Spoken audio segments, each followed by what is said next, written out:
While browsing the Unresolved Mysteries subreddit, I came across a thread which posed the question: which missing person cases have the most haunting details? Meant, in my opinion, user Hello Lurker here delivered with an obscure and chilling case that I'd never come across. That of Francisca Cadenas, a 59-year-old Spanish woman who disappeared from Hornachos, a rural town of about 4,000 people. The kind of place where, as OP puts it, nothing ever happens. On the night of May 9th, 2017, Francisca was childminding her friend's daughter at her family home. Her husband and sons were there also, and the evening unfolded like any other. The young girl's parents, Antonio and Adelaide, arrived later that night to pick her up, and at 11 PM, Francisca escorted them out to their car to say goodbye. The vehicle was parked on the parallel Hernan Cortes Street, a mere 50 meters from the home, or about 160 feet. To get there, they had to pass through a small, illuminated alleyway that connected the two streets. Francisca said goodbye to her friends and their daughter and waved them off. As they departed, Antonio and Adelaide looked in their rearview mirror and briefly watched as Francisca made the 60-step journey back to her home. That was the last anyone saw of Francisca Cadenas. When she didn't come back inside, one of her sons contacted Antonio and Adelaide and asked if Francisca had gone with them somewhere. They said she hadn't. Francisca was reported missing almost immediately thereafter. A huge search effort was launched, with wells being searched, sniffer dogs scouring both mountains and swamps, uninhabited houses being inspected, and helicopters scouting the area from above. Antonio and Adelaide quickly came forward and confirmed that Francisca had been acting normally that night, and that they saw nobody else on the street when they set off for home. None that they had noticed anyway. This video demonstrates Francisca's final steps and shows just how small a distance and time frame she vanished in. As stated by her son, Jose, "My mother walked up this street, making a 50-meter journey. What's most shocking is how someone can walk that short distance, have the entire town mobilized in 10 minutes, and yet, years later, there's still no trace of her. The door is here. We're very close to it. And just a little further up the street is where she disappeared." Someone out there must know what happened to Francisca. After all, people don't just disintegrate. Supposedly, the last person to see her alive was 34-year-old seasonal worker Carlos Guzman. He had crossed paths with her just as she entered the small alleyway. "I was going to my car when I saw her," Carlos recalled. "She was walking down the other sidewalk towards her home. I didn't even know her name, but we were neighbors, so I greeted her with a 'see you later.' She told me the same thing and entered the alley." From there, Francisca would have been no more than 20 steps from her home. Though initially considered the prime suspect for obvious reasons, Carlos had a watertight alibi. Shortly after passing Francisca, he had been seen by numerous witnesses having a drink in the town bar. To this day, Francisca's whereabouts and well-being remain a mystery. No trace of her has ever been found. I've seen people online debating whether her neighbors or friends were involved in some way, or whether she ran away of her own accord, though her family are adamant that she would have never abandoned them. They had a normal, happy relationship, and Francisca had left her phone and purse behind in the house. The authorities don't consider her a runaway and believe foul play was involved. Their working theory is that an opportunistic killer was passing through the area, and that Francisca was in precisely the wrong place at precisely the wrong moment. If nothing else, this case reminds us of the cruel randomness of life, that through no fault of our own, everything could be taken away from us when we least expect it. Stay vigilant, even when you're just a few meters from your own doorstep.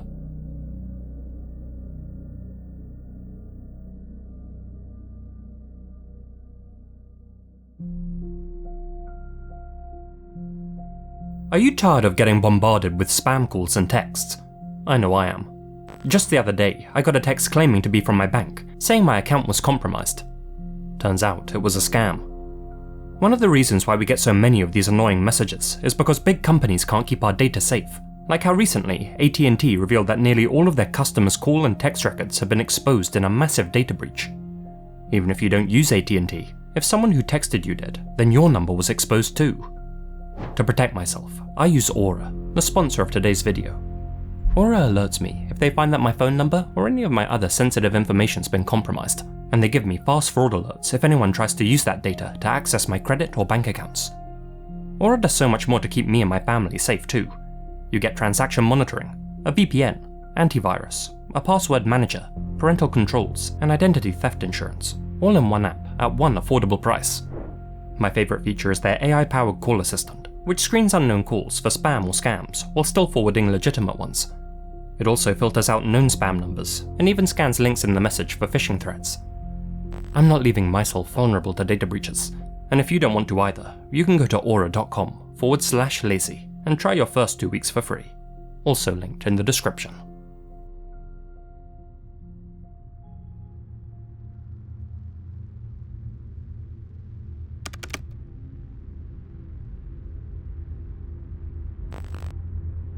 Tamaulipas, a Mexican state just across the border from Texas, one that's long been a battleground between warring cartels vying for control of smuggling routes into the US.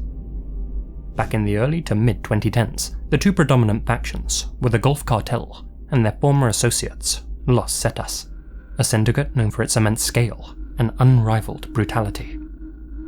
When it came to their business strategy, the Zs, as they were known, employed shock and awe tactics, indiscriminately slaughtering anyone who opposed them. That included Gulf Cartel members, with whom they had daily shootouts, and, unfortunately, innocent journalists who spoke out against their actions. Despite being as unsubtle as a bullet through a window, by publishing their own snuff videos online for the world to see, the cartels, and Los Zetas in particular, hated negative publicity. They enjoyed being feared, but not criticized. As such, if a reporter blamed the state's unusually high crime stats on the cartels, there's a good chance they'd be added to the figures themselves, either winding up dead in a ditch, or disappearing from the face of the earth. It's no wonder that so many media companies began turning a blind eye to cartel activities altogether, much to the frustration of the good people of Tamaulipas. Without regular news updates, many innocent bystanders found themselves wandering into the cartel's line of fire, both metaphorically and literally. One person who chose not to keep his mouth shut was the creator of the Facebook page, Valor por Tamaulipas, or in English, Courage for Tamaulipas. Founded on January 1st, 2012 by an anonymous user known only as The Admin, the page shared information about cartel-related violence across the state of Tamaulipas and provided security updates to keep local residents safe. With over 500,000 followers and a sizable Twitter presence, Valor por Tamaulipas, or for the sake of my tongue, VPT, regularly uploaded photos of local crime scenes and reported on drug-related violence, named and shamed corrupt police officers, and uploaded images of alleged criminals and their vehicles. They also warned their audience about roadblocks, arsons, and human trafficking incidents, with the aim of raising awareness among the populace, finding the missing, and bringing cartel members to justice. You've all heard stories about the cartel's brutality, and anyone who's seen Funky Town knows that they've earned that reputation. Some of the pictures on VPT were equally as grotesque, and not for the faint of heart, so for obvious reasons, I won't be showing them here, and don't recommend seeking them out. But unlike most people online, the admin wasn't posting those photos to shock his audience, but rather to help them when no one else would. With mainstream Mexican media often downplaying violence due to fears of reprisals, VPT became a popular platform for concerned locals, with it frequently being the only source of news about what was happening at any given time.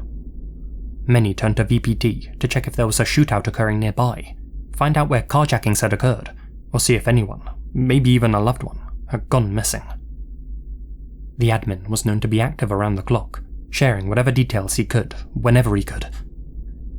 As you can imagine, the cartels were less than pleased with him. Well aware that revealing his identity would reduce his life expectancy down to about half a day, the admin took every precaution to remain anonymous. That didn't stop the cartels from replying to his posts with death threats, of course, assuring him that his days were numbered. In early 2013, Los Zetas began circulating flyers, offering a reward of 600,000 pesos to anyone who revealed the identity of VPT's admin or any of his family members, be they his parents, siblings, wife, or children. Unshaken, the admin took to Facebook and replied directly to the thugs through a public post. "I'm not playing the hero. I'm doing what I have to do as a citizen. I'll continue to run Valor por Tamaulipas, even if it costs me my life." The admin did assure his followers that his wife and children had moved to the US for their own safety, but told them that he was remaining in Tamaulipas to continue his work. Shortly thereafter, a video began circulating online, one showing a man, allegedly a collaborator of the admin's, kneeling with his hands in his pockets. Next to him stood a masked figure in camouflage, holding a firearm. The kneeling man stated, "Please refrain from publishing any information.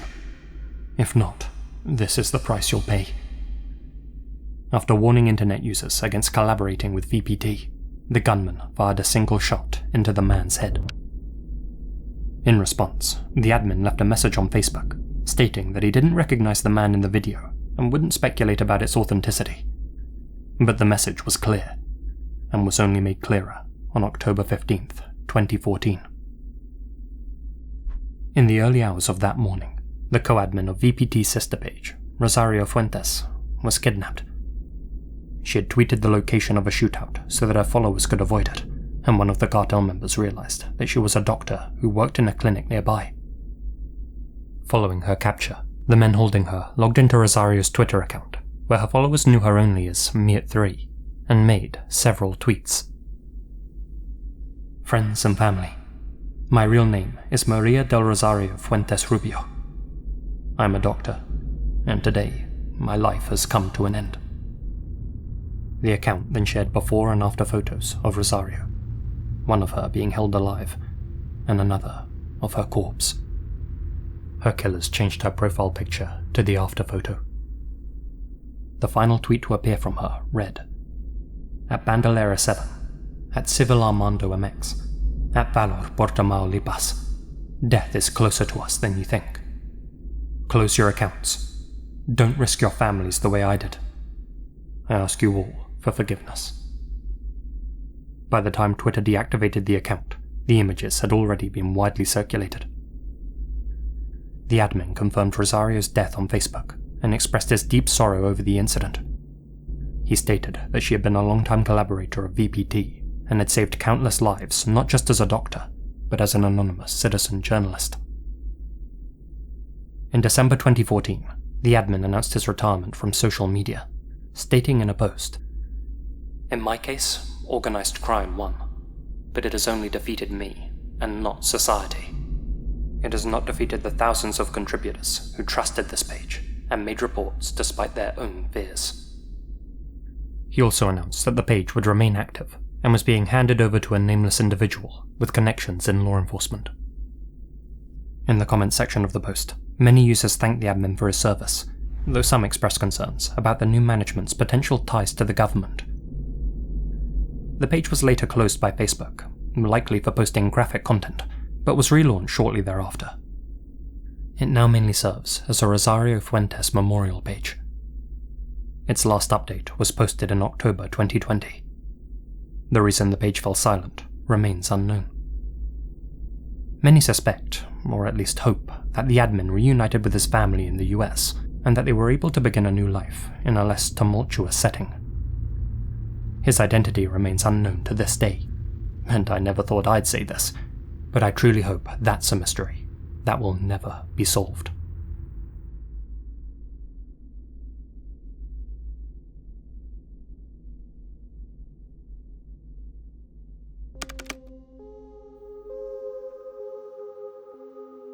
In recent days, you may have seen this face appear on your social media feeds. This is Gracie Mae Thompson, a young girl who disappeared in late July of this year and who hasn't been seen or heard from since. In a post made by her mother on August 6th, we learn the following. "My daughter has been missing since July 22nd, 16 days. It only takes 2 seconds to share. Her name is Gracie Mae Thompson. Age 15. Height 5'2". Weight 103. Hair colour originally strawberry blonde, but recently dyed black. She was last seen in black shorts and a black shirt. The post quickly gained widespread attention, with users trying to help the only way they could, by clicking share. But despite their best efforts and well wishes, Gracie will never be coming home. Gracie doesn't exist. She's a fictional character created as part of a scam. Both her name and story are complete fabrications.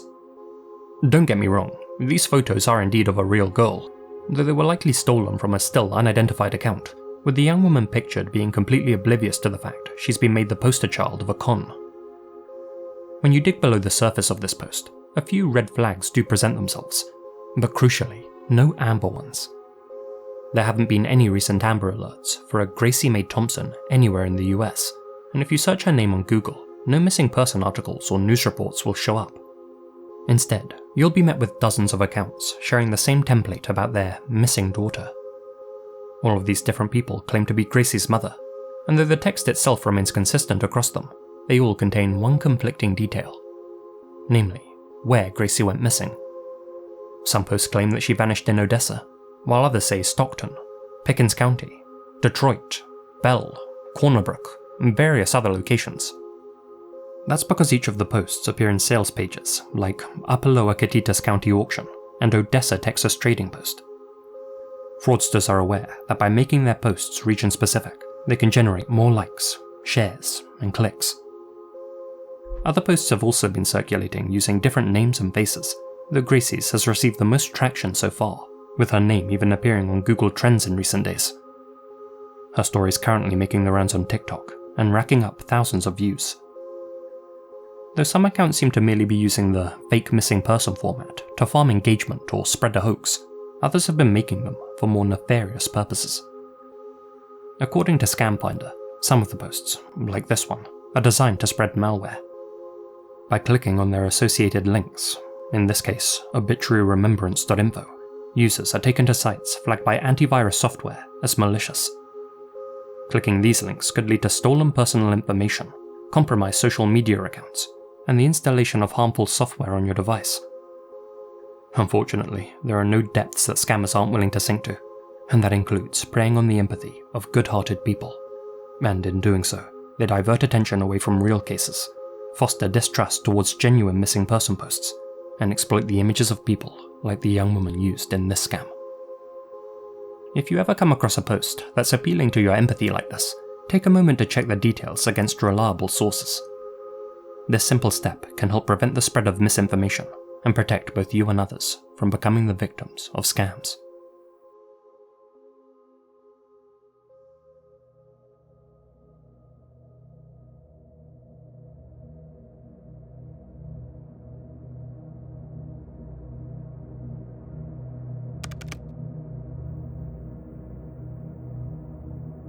This next entry was brought to my attention by a recent Gooseboost video.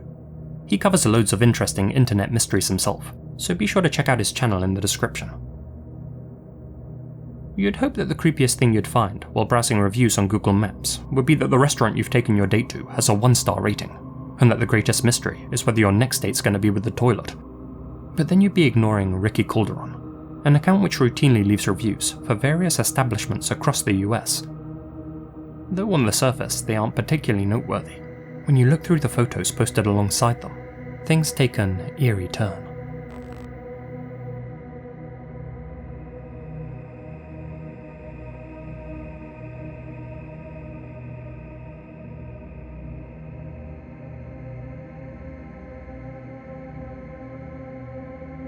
Browsing through his profile, you'll find hundreds of photos of women superimposed into the locations he's reviewing, usually only the top halves of their heads, sometimes the top third, but never their whole face. The majority aren't even of real people, but rather artificial duplicates that stare blankly at the viewer and give off that uncanny valley aesthetic. Some renders are more convincing than others, and a few of them are straight up just ripped from video games. But then there's these photos, which stand out as anomalies.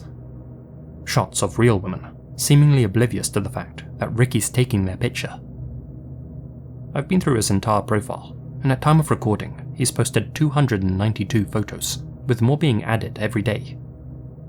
These reviews appear in clusters, most of them for restaurants in Miami, Orlando, Tampa, Chicago, San Antonio, Dallas, and the Washington metropolitan area.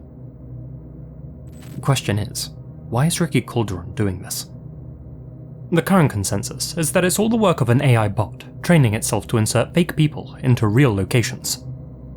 As stated by user BoxDelDeNome on the Gooseboost subreddit, my completely unsubstantiated theory is that it's some sort of AI training itself to convincingly insert fake people into real backgrounds so as to gain traction on sites like Instagram to spread ads. I think all those Reddit bots do something similar. The only thing I can't explain is why they only insert half a face, or why they're actually posting it. Looking through some of Ricky's earliest contributions, there do appear to be a few other real women posing with menus in front of their faces, with only the tops of their heads visible. Looking at those, Reddit user Dreamspitter seems to think he's got the mystery cracked. It's supposed to be taking menu photos and dropping a pretty girl's face in the shot. Most of the time though, it fails. I think it only actually worked once. In each image, the picture is intended to be the reviewer, but they're all different. I believe the text in these reviews is also AI generated, and you can tell. The recommendations in restaurant reviews are slightly off. This is what the bot is trying to do. They're meant to be menu photos. By contrast, I think these are real photos, but stolen from elsewhere. So there we have it. Mystery solved, right? These are all the failed experiments of a bot learning to farm interactions and potentially make venues seem more popular than they actually are. 1-0 to the dead internet theory. Maybe. Personally though, I'm not 100% convinced that these images are made using AI.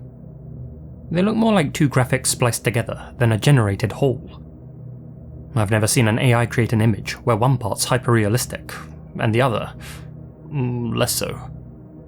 They're not exactly something you'd hang in the Louvre, but there seems to be intention behind them, creative decisions being made. I'm by no means an expert, so feel free to disagree, but I've seen others drawing similar conclusions.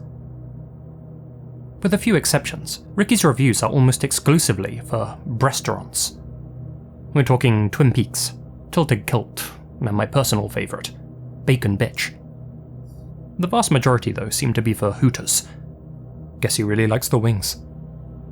Jokes aside, we have to question whether Ricky himself is truly visiting these locations, taking photos for his backdrops, and then manually inserting stock photos of women into them, either out of a sense of loneliness, to make it seem like he hangs out with pretty girls, unaware of how unrealistic and off-putting his creations appear to other people, or alternatively, because foreheads give him some kind of gratification, a pleasure enhanced by sharing his images with the world.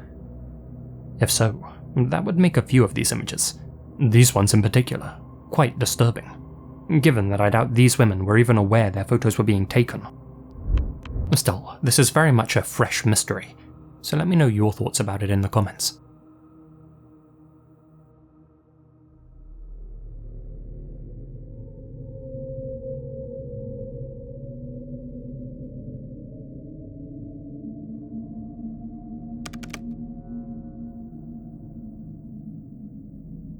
I came across this final entry in a Sakura Stardust video.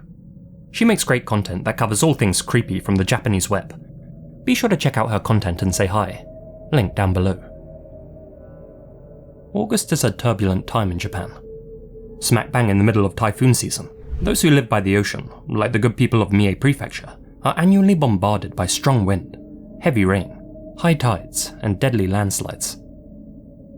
On August 9th, 2014, local Japanese TV station, Mie TV, was airing an episode of The Hit, a show for fishing enthusiasts, when the station suddenly cut to an emergency report, one which warned of an approaching typhoon.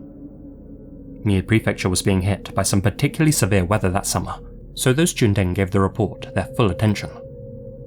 The live coverage warned viewers to stay indoors and brace for extreme conditions which posed a risk to life, and filled the screen with the storm's predicted trajectory.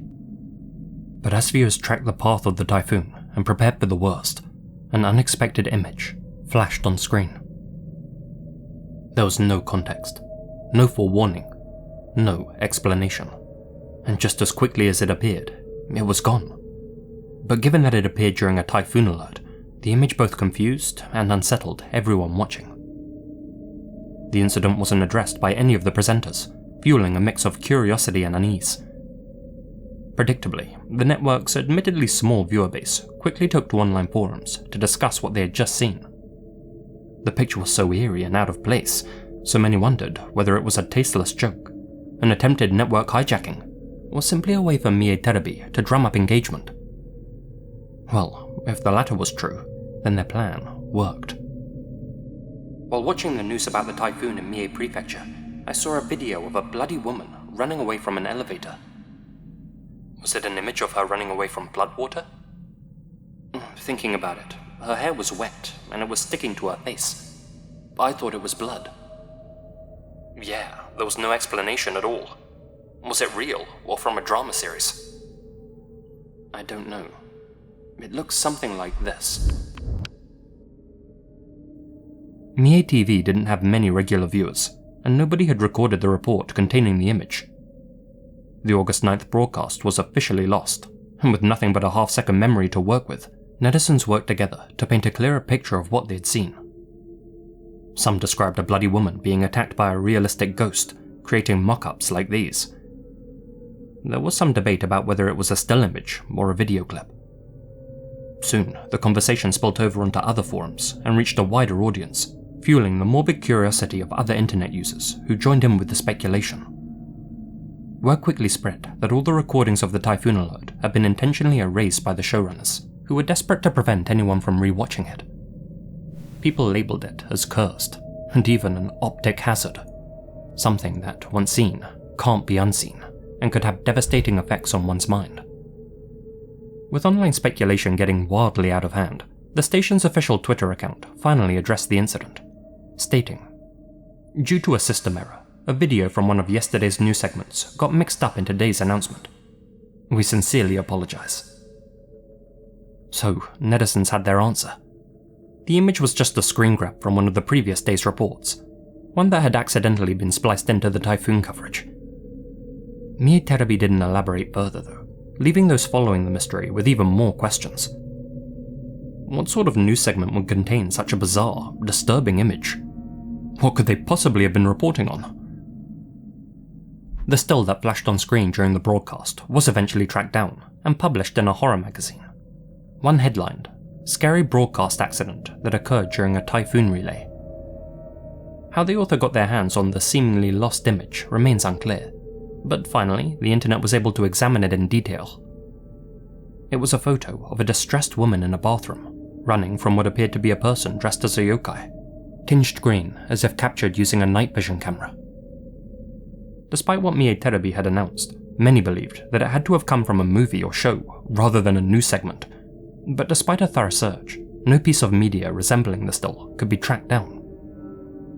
In 2022, popular Japanese blogger and urban legend investigator The Suburo covered the incident on their YouTube channel, appealing for information about the image's source, and one commenter, Cough0707, may have cracked it.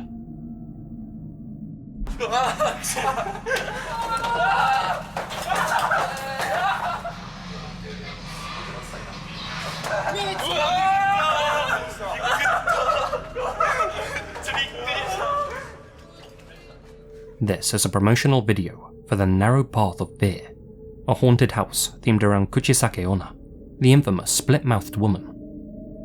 According to Cough, the event took place every August in Yanagase, Gifu City, where the legend of Kuchisake Onna is said to have originated. The haunted house, which actually took place down the winding alleyways of Yanagase itself, was filled with long-haired actresses who would jump out and chase attendees. The attraction was actually an initiative which hoped to attract more young people to the shuttered shopping streets of Yanagase and revitalize the town. As you can see, this footage, which was captured during the event's final night in 2019, bears a strong similarity to the 2014 image that aired on Mie TV. The atmosphere, the green hue, and the fact that it took place in August all line up with this event being the origin of the screen grab. How it got mixed up in the August 9th news report remains unclear, since Mie TV have remained tight-lipped on the matter, though it does seem oddly coincidental that this creepy image in particular got into the mix. To date, no one's been able to recover the Typhoon broadcast from August 9th or the news broadcast from August 8th, and they both remain lost pieces of media. Nor has anyone found the exact promotional clip that this still was taken from. Whatever the case though, for those who were anxiously following the Storm broadcast live, seeing this image pop up on the screen must have been a weird and, frankly, unnerving experience.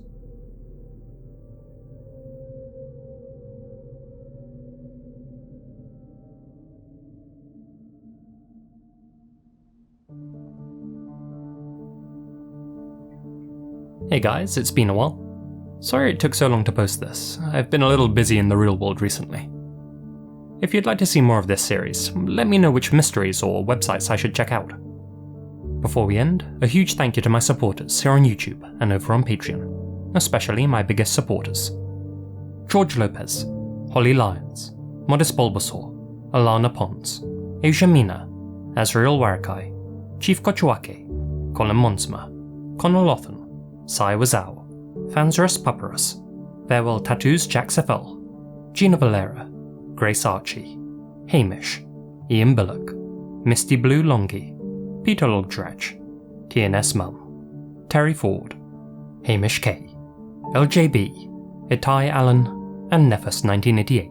Thank you so much for your continued support.